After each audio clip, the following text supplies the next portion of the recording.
Soyouz Kino Journal, numéros 73 et 74. Moscou, décembre 1943. Production du studio central de la Bannière Rouge.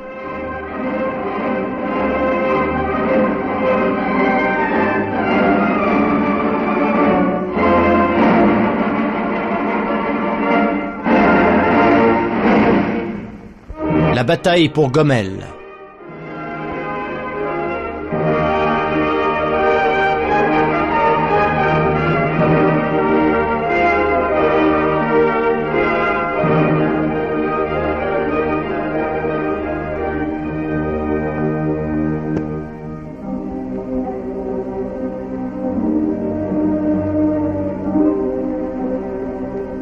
Terre biélorusse. Forêts et marais. Des terrains rudes. Les troupes du front de Biélorussie ont dû affronter de nombreuses barrières naturelles alors qu'elles avançaient vers Gomel. Les Allemands, décimés par nos forces sur la Desna, reculaient derrière le Soj et le Dniepr. Se servant des éléments naturels, l'ennemi mit en place des défenses intermédiaires pour bloquer l'avancée de nos forces. Il construisit des barrières d'arbres et de fils barbelés et en mina les abords.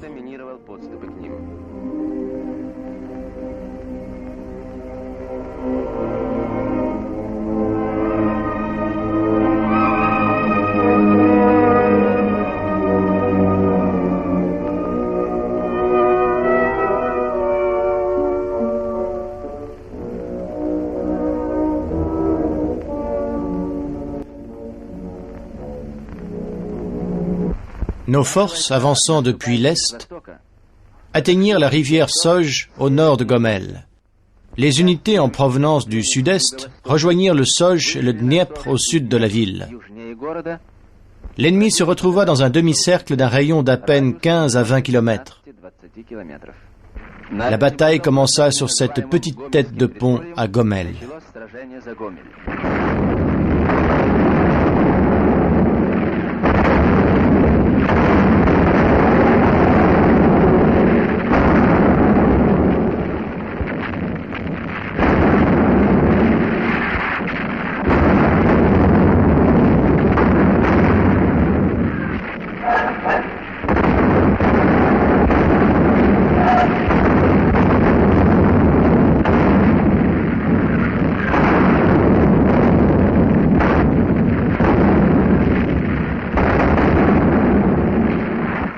Le commandant du front biélorusse, le général d'armée Rokossovski, et les membres du conseil militaire du front.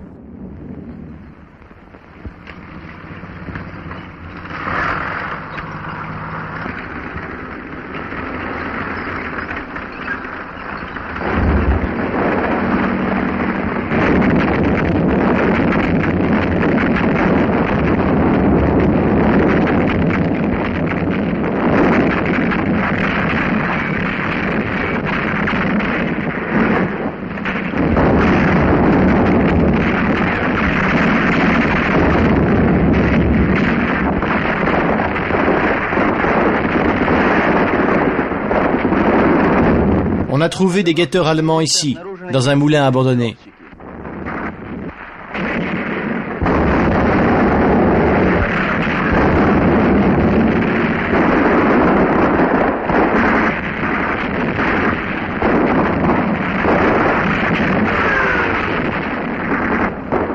Les lignes de défense ennemies ont été détruites et percées. Les chars et l'infanterie pénètrent à l'intérieur des défenses allemandes.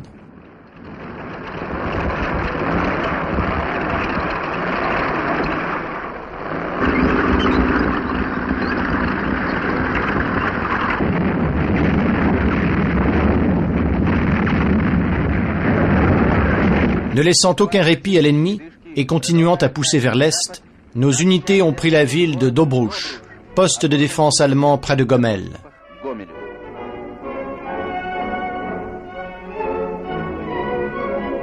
Les partisans entrèrent dans la ville libérée aux côtés de l'armée rouge. Ce sont eux, courageux justiciers de l'escadron Boudieni, citoyens soviétiques, qui avaient refusé de se rendre à l'ennemi et transformé la paisible Dobrouch en une arène de redoutables combats contre l'envahisseur. Cette lutte contre l'envahisseur allemand ne connut aucun répit. Voici les preuves de leur formidable travail. Des trains allemands déraillés sur la ligne Dobrouch-Zlinka. Un pont détruit.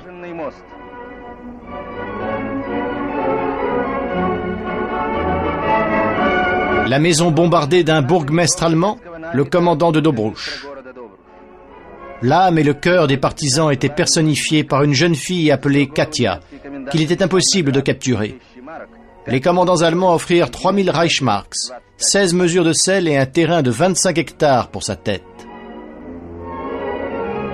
La voici, le flambeau des partisans, une menace pour les Allemands. Katia, une jeune fille soviétique, fille loyale du peuple biélorusse. Son nom est Varai Verich. Dans les heures sombres de l'occupation allemande, elle n'a jamais cessé d'aimer son pays et a gardé foi en la victoire. Et voici les camarades de Katia, un groupe de partisans.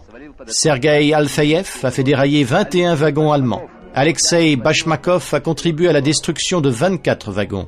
Vassili Bondarenko, un courageux saboteur qui s'infiltra dans la ville occupée de Gomel et qui, au nez et à la barbe de la Gestapo, a frappé une centrale électrique. Mikhail Nikitin est le chef de ce groupe de saboteurs. Il a récemment fait sauter un dépôt de munitions allemand. Vassili Mikhailovitch Moskalenko, forestier de la région. Aux côtés de sa fille Eva et de sa femme Praskovia Nikolaïevna, il a travaillé dur pour aider les partisans. Ils ont tous contribué à la libération de la Biélorussie. Après être entrés dans Dobrouch, nos forces prirent le contrôle total des abords de Gomel et prirent Novobelitsa, une banlieue de la ville se trouvant sur la rive est du Soj.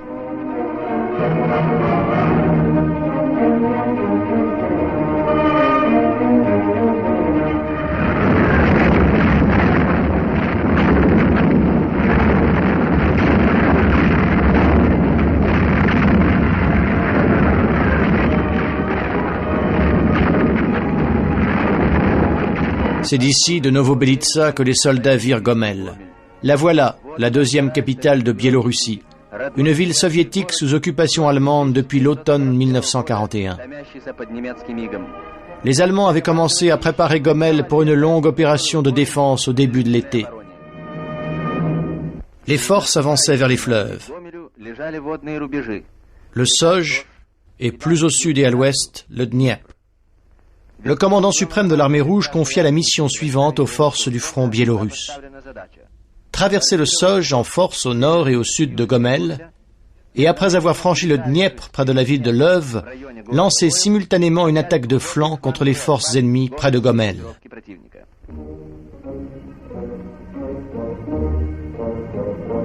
Un matin d'automne, les sapeurs étaient à l'œuvre sur les rives du Soj. Ils détectaient et relevaient les mines posées par les Allemands aux environs de la rivière.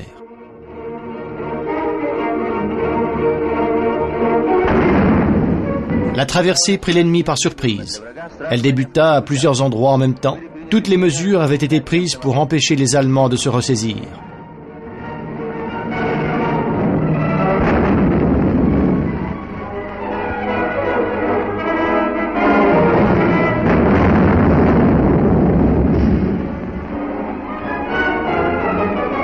Travailleurs de guerre infatigables. Les sapeurs sont de vrais héros, aménageant des franchissements jour et nuit par tous les temps, sans répit, dans l'eau froide jusqu'à la taille.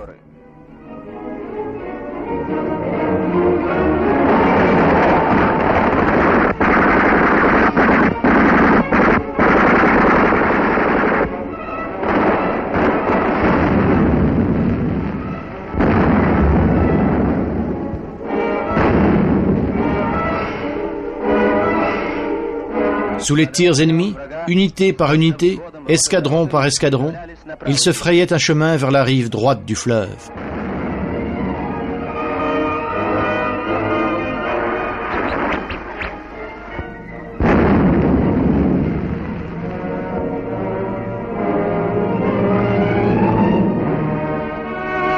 Le Dniepr.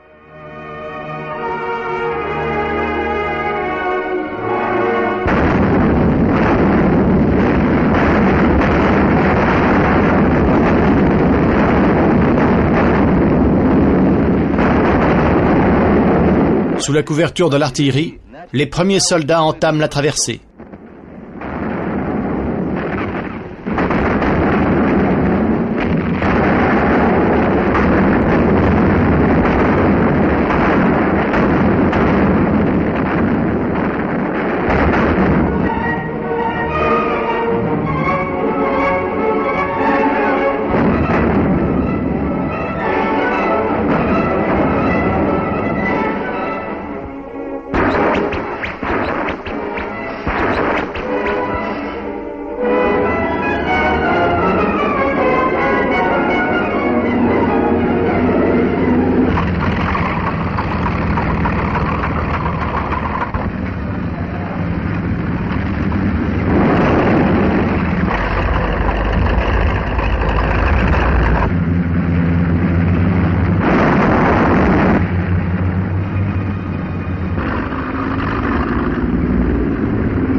Ayant atteint la rive ouest, les soldats consolident leur position.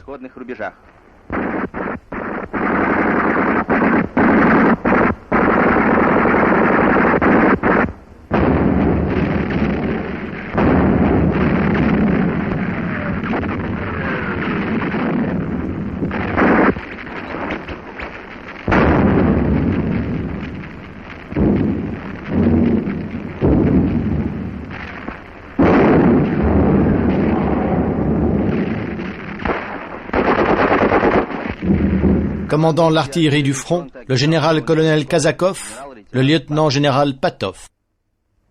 L'attaque doit bientôt commencer.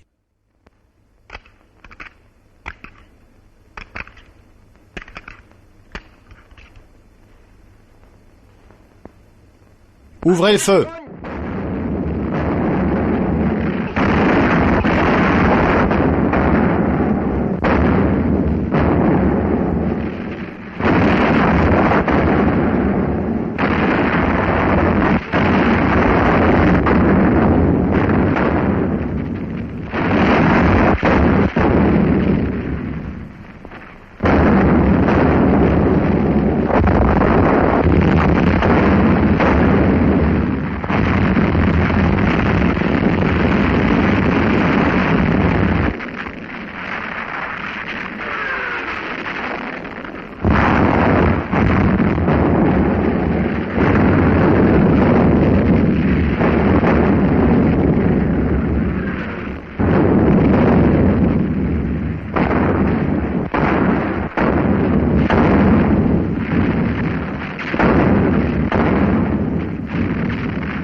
Pendant ces âpres combats, nos forces avancèrent au-delà de la tête de pont du Dniepr, poursuivant l'attaque sur l'arrière de l'ennemi.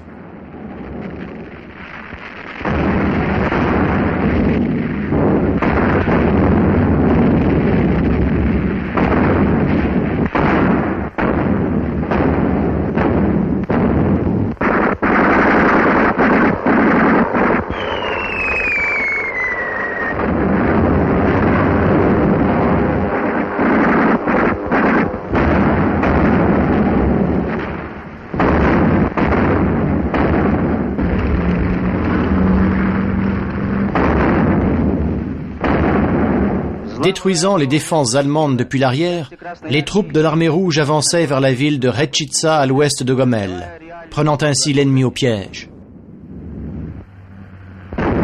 Les chars et l'infanterie continuaient à avancer, rejoints dans leurs efforts par notre cavalerie qui frappait l'ennemi.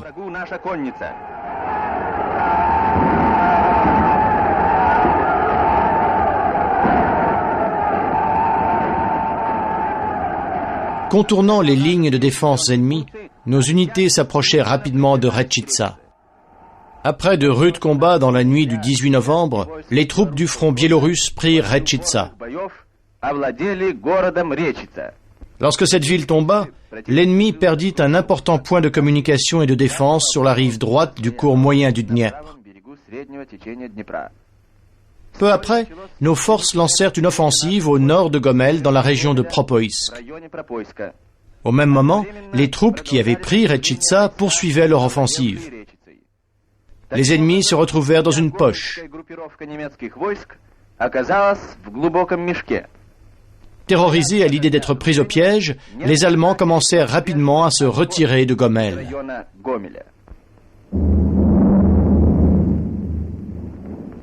Gomel. Depuis Novo-Belica, les caméramens ont réussi à filmer ces images de Gomel. On peut voir des explosions. Ce sont les Allemands qui se replient et font sauter derrière eux les usines et les monuments historiques de la culture biélorusse.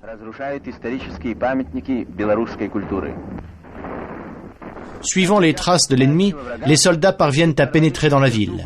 Ils passent les alentours au peigne fin, détruisant les envahisseurs encore sur place.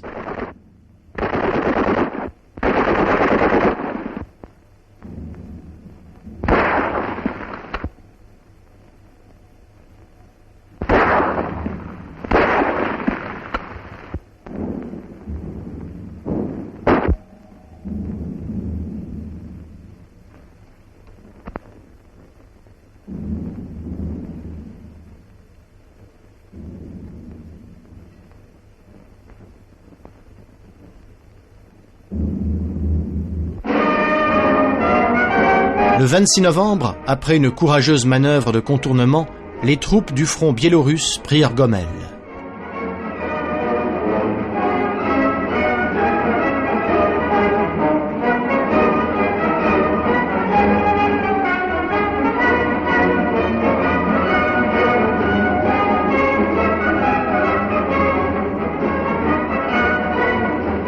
Pour la première fois en 2 ans et demi d'occupation allemande, les résidents revirent leurs concitoyens, les soldats de l'armée rouge.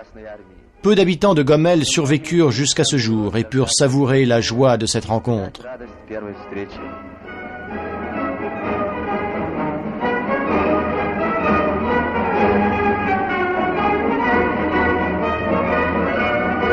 À ce moment, les rues centrales, minées par les Allemands, étaient vides. Seuls les sapeurs effectuaient leurs dangereuses tâches et dégageaient les mines dans les maisons, les rues et les trottoirs.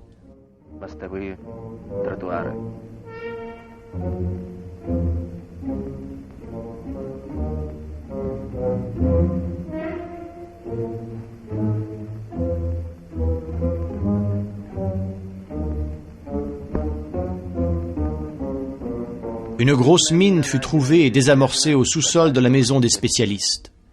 Voici son mécanisme. Elle était réglée pour exploser au bout de 14 jours.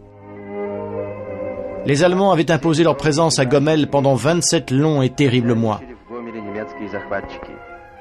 La ville en souffrit beaucoup. Voilà ce que les envahisseurs ont fait de cette ville en plein essor.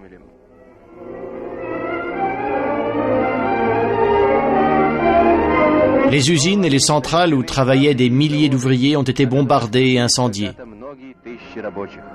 Le célèbre musée de l'histoire, la fierté de la ville et ancienne résidence du prince Paskevitch, a été détruit.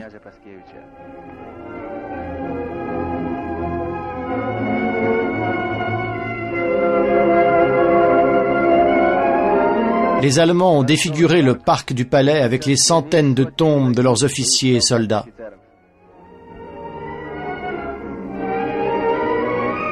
Dans leur retraite, les barbares fascistes ont brûlé la bibliothèque de la ville. Ce bâtiment était une prison allemande. Avant de quitter la ville, les monstres de la Gestapo l'ont fait exploser alors qu'elle contenait encore des citoyens soviétiques emprisonnés.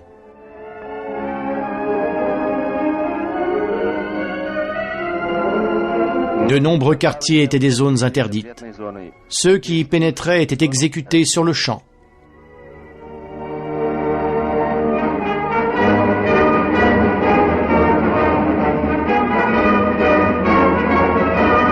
Le jour de la libération de Gomel fut le jour de sa renaissance. La vie revient dans la ville.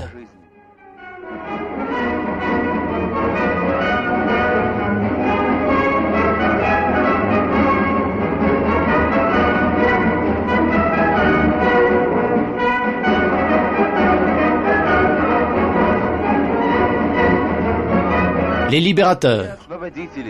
La mère patrie leur demande de se rendre maintenant à l'ouest, là où notre peuple lutte toujours pour une Biélorussie soviétique. Les héros quittent glorieusement la ville.